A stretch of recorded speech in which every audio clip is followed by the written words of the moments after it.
Everybody to our council meeting, 7th of November. Could we please all stand for our opening karakia?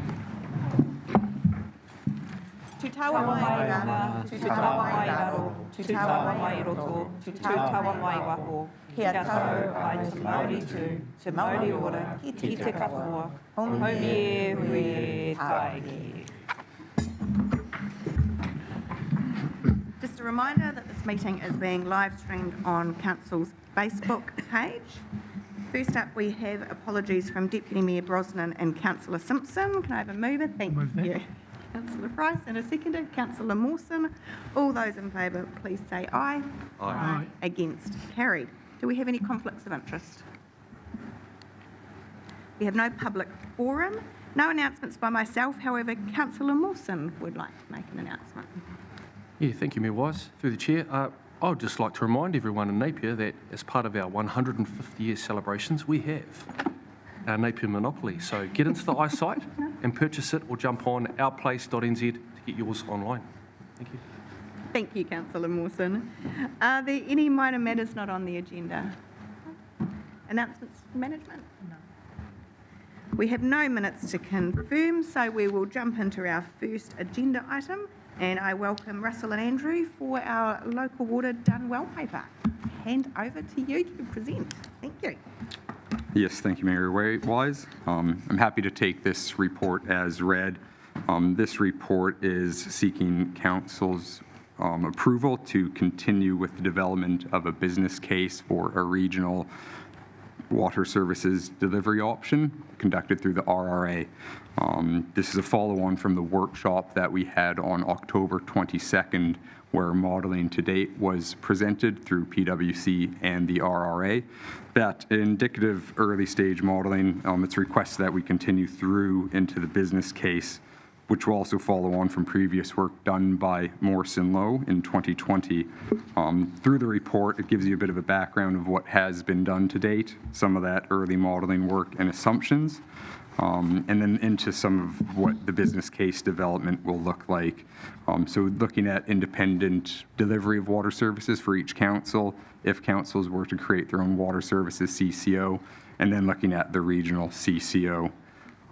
We'll refine some of the modeling assumptions that were made in that early stage indicative modeling, looking at what efficiencies could be seen within a regional water services CCO, and then impacts on residual councils, such as potential stranded overheads and costs that would remain with council if the joint water services CCO was established and the preferred option going forward.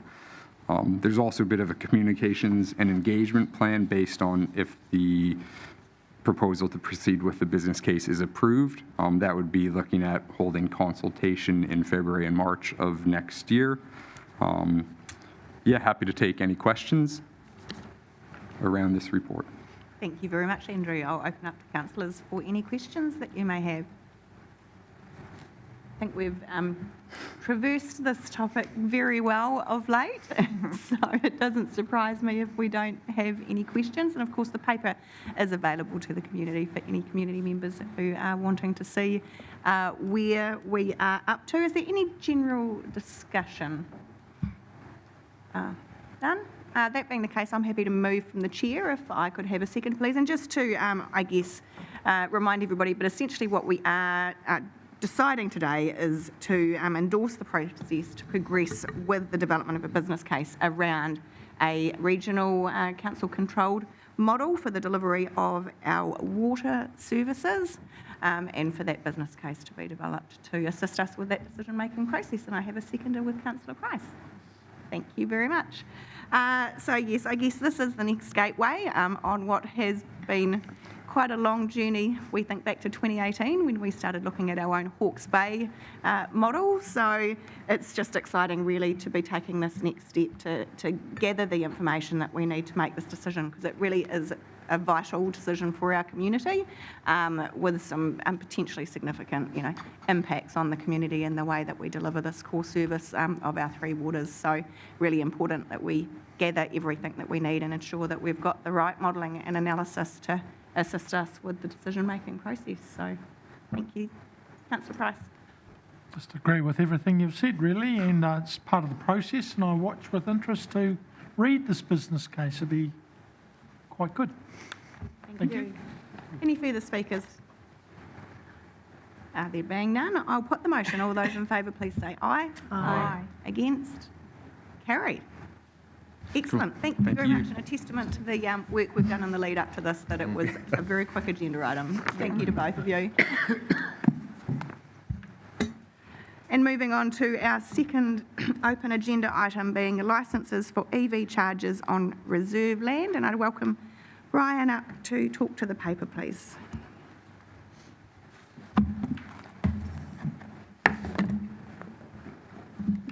Good afternoon. So this item was originally submitted to the Sustainable Napier on the 24th of October, and a decision made at that meeting to adjourn the item to this meeting, 7th of November. One of the action points was to determine if Council had a policy relating to commercial activities on reserve land. So under issues there, I've listed that policy. There is a Parks and Reserves commercial activity policy. It's an internal policy approved by the then Director of Infrastructure. And I've just highlighted there under 2.3 just some of the considerations there to be taken with regard to commercial activities on reserves. So with this item, we're obviously seeking approval for a granted licence to Meridian Energy to install and operate electric vehicle stations at 2 council sites, both car parks, car parks on reserve land. It all arose through a request from Meridian. So Meridian are one of council's energy providers, and following on from central government funding and their policy of trying to encourage the use of EV vehicles and through the provision of a good network of charging stations throughout New Zealand. So that's the underlying government philosophy, and they're providing funding which Meridian was able to secure. And obviously all this relates really back to emissions reduction. So I don't know, happy to answer any further questions. Excellent. Thank you, Brian. And just reflecting on the previous meeting this paper came to, and we had asked that you look to see what other councils who had contracts with Meridian were doing, noting that the feedback is just confirming with you that other councils do not charge a licence fee to Meridian. That's the feedback we've had from both Meridian and and the councils themselves, yes. Yeah. Wellington City Council and both Hutt City Council have got partnerships with Meridian. Neither are charging them a fee. Thank you very much for confirming that for us. Much appreciated. I'll open up to councillors for any further questions. Councillor Brown and then Councillor McGrath. Yeah, kia ora, Brian. I'm just interested in the process, I suppose, around how we landed on these locations. Did we consider putting it on road reserve as opposed to reserve land? That was considered. It's quite difficult from a traffic management point of view and safety point of view. So we did consider all options, and including on parking car parks, not on reserve land, but the paid car parking. But that would there's already a waiting list for lease parking, and that's at a premium, so that wasn't agreed to by our parking people. So there was quite an extensive site selection process carried out. I think we identified 6 possible locations that we thought might be suitable, and these were the 2 that were narrowed down as being in proximity to a transformer that had capacity and that were suitable for the facility managers as well, and not taking up other parking where that was constrained around the CBD. Councillor McGrath. Just through the chair, I've got a few questions to rattle through here, so please bear with me. First up, I'm looking at due diligence from our side of things with regards to the charges. Do we know how many electric cars we have in Napier currently? I don't have that information off the top of my head, but we can find out through NZTA how many electric vehicles are registered, yes. Yeah. And do we know how many charges there are available in Napier, both public and I guess commercially available? There is the public one in the Dickens Street car park. There is 4 being installed at the Z Energy station currently. And there are a number at accommodation providers, the warehouse, the New World Supermarket in Green Meadows, the BP station. So they're spread out, but yeah, there's not very many in town, so to speak. Yeah. And I guess to that is, have we surveyed the need? If we've got all of those, are they full all the time and there's a need for more, or have we done any, I don't know, surveying or looking into that? Well, that's what Meridian would have done when they approached us. Like, I think it is well recognised that Napier is quite sparsely provided in terms of EV infrastructure. The fact that they got government co-funding for this project suggests that Hawke's Bay and Napier is a location they're interested in rolling out further charges. Have we had any inquiries from our own community with regards to wanting or needing any charges out in the community? There is quite often comments on Napier News, which I'm not sure how reliable that is, and people thinking that it's council's obligation to provide these facilities, especially visitors out of the region coming with their EVs, are looking for this type of infrastructure. Not so much our community and our residents, most likely will be charging at home overnight, typically, but it's people coming into our region, our visitors, A couple more here. On specifically Flanders Ave, it's got a comment here on there'll be no issues with light spill. How did we assess that? And is that the normal way we'd assess that for projects from other, if anyone else wanted to come into the community, would they have to submit a light spill plan or something? There's no additional lighting being installed. There's a light pole already as you drive into that Flanders Ave car park. It's on the left-hand side, right beside where the EV car parks are proposed.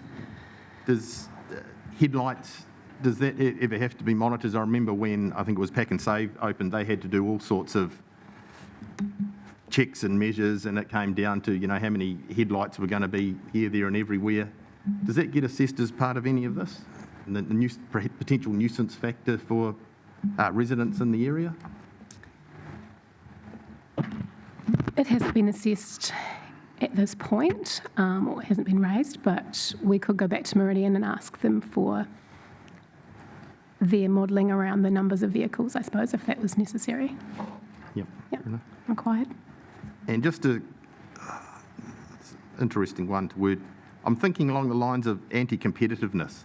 The likes of Z and the motels and the other people you said had put in charges, if they've had to pay for them themselves or full price or commercial rate, and we're coming in offering free land and these people are getting a subsidy through ECA, how do we sit as far as, almost undercutting people who have paid commercial rates to put their facilities in?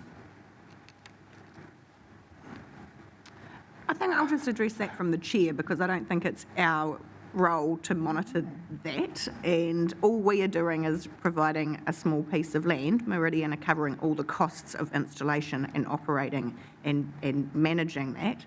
I think you'll find with the Z service stations, they're paying for that and providing their land. They're quite different scenarios, so I don't think that it's something that we need to be monitoring or controlling in our capacity as council. Okay. Any further questions, Councillor McGrath? No, that'll do me for now. Thank you. Councillor Crystal. Just with regards to the aquarium, have we basically gone across council about the places where they're going to sit in the aquarium and future use of that space? Because this will restrict what happens in the future. Well, the initial term is for 10 years. I guess if we needed the land prior to that, we would have to negotiate termination of the lease. I mean, They the, have to remove the charges too, don't they? yes, that's a condition of the lease. On any termination, they have to remove them. Correct. So there would be a process that would need to be worked through if, for whatever reason, the charger needed to be removed from that site. And would that be a cost on us? How would that come back on us? That would be a cost on Meridian. I guess fundamentally the question is there an ability within the lease agreement for us to terminate that early if required? We could certainly try and negotiate that. Yeah. I mean, we haven't signed the lease agreement yet, so we can still negotiate. The first step is getting approval from council to proceed. But yes.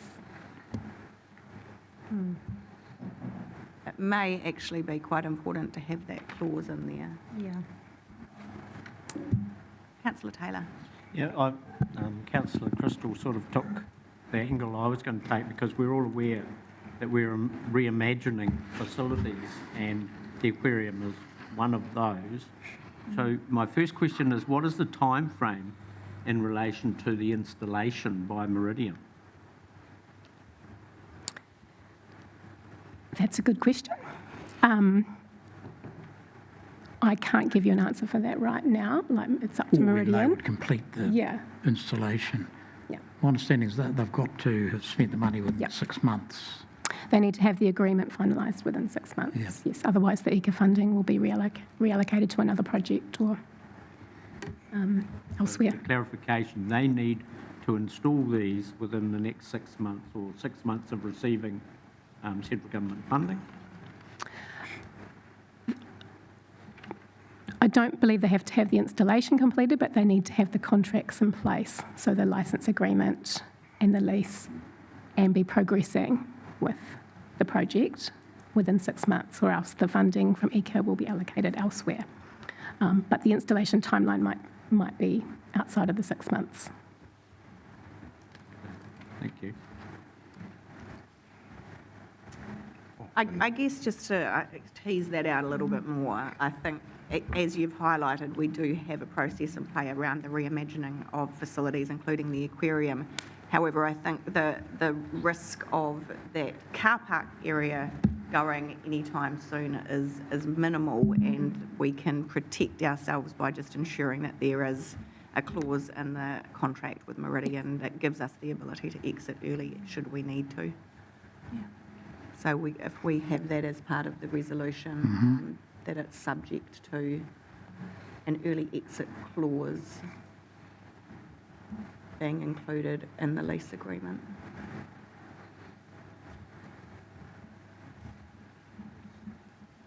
Councillor Could I Taylor. make a comment that clause could apply also to Onekawa Park? Yeah. We may one day Yes. decide what's going to happen well, there. both of those, exactly. Yes, that would be the intention, Yeah. so that same clause. And I guess it's the one lease agreement to cover both sites, so just, yeah. Councillor Crystal. Through the chair. The other thing, the 6 car parks there, and the all likelihood of 6 cars charging there at the same time is quite low. If people needed to park there, are they going to get a ticket or a fine for being in there? No, Well, when I read the Waikato Council's paper, they did. So I just want, do we actually have that written down anywhere? Can Meridian issue fines? for being no. in there? No? No. So anyone can park in it? Correct, there's nothing to prevent somebody else parking there. There's no, there's line marking and EV marking painted on the Yeah. parks to kind of identify them, but there's no way to prevent someone else from parking there if they choose to.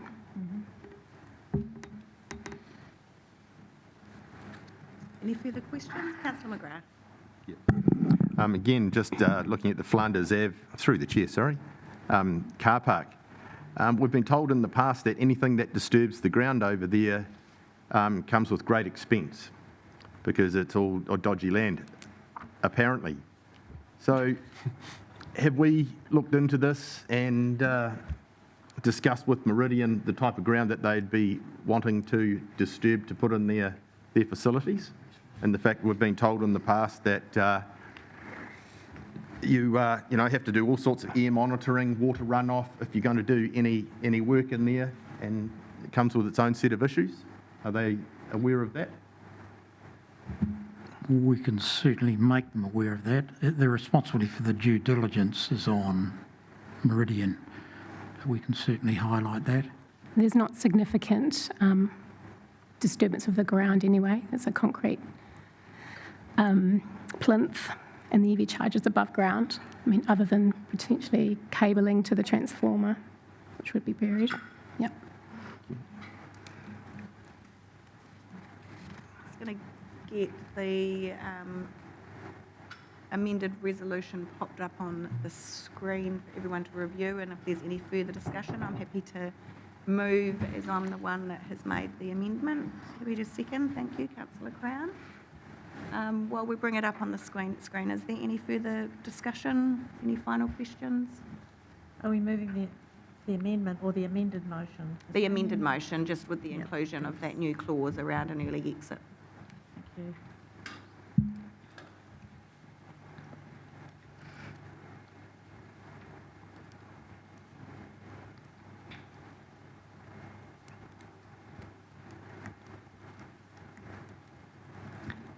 There we go. It's just under Part D of the resolution, the addition in red.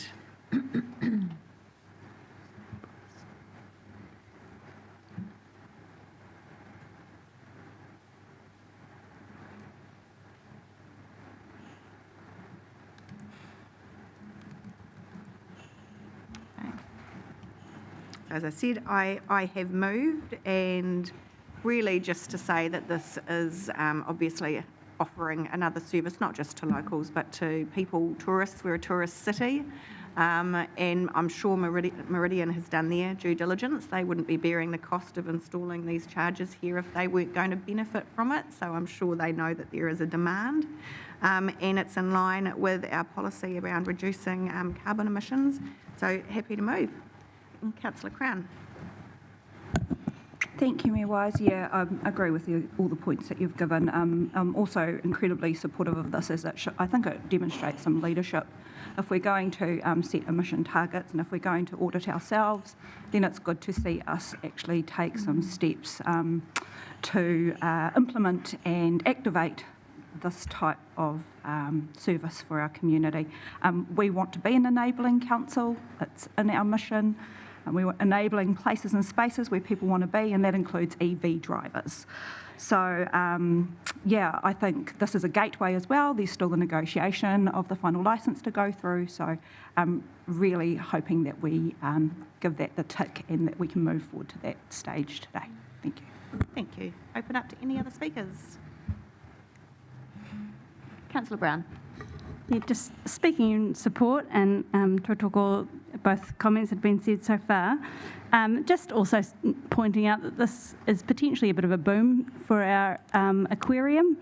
EV drivers love to go get a coffee when they stop for 20 minutes while they charge their car. We might get more families going through the aquarium. So, yeah, exciting for them too. Thank you. We've had 3 in support. Do we have any speakers against? Councillor McGrath. Yes, I don't support the recommendation. If you want to get serious about the environment, don't put in facilities for cars. Put in a bus park, somewhere to lock your bike up properly and somewhere to lock your scooter up. If you're getting serious about it, take that approach instead of tiptoeing. Electric cars still wear out the roads. In fact, they're heavier. They wear them out a lot quicker. They go through tyres. Their product still has to be dug up out of the ground and transported around the world. So it's, I'm still not convinced about the anti-competitive nature of providing a fully commercial organisation free land. as opposed to others who have to pay full rates and have had to purchase their land. And I understand that they got a subsidy from ECA to put in the facilities as well. So they get, to me, it's a bit of a free ride, And I'm not convinced that there's a sudden need for 16 charges in Napier, that the commercial people haven't felt a need to put in ahead of these guys. So. Thank you, councillor McGrath. Any further speakers? There being none, I'll put the motion. All those in favour, please say aye. Aye. Against? Against. Councillor McGrath. Carried. Thank you very much. Thank you, both of you. And now that brings us to our recommendation to exclude the public. If I could have a mover and a seconder, please. Councillor Taylor and Councillor Mawson. All those in favour, please say aye. Aye. Against? Carried. Just a very brief 2-minute break. And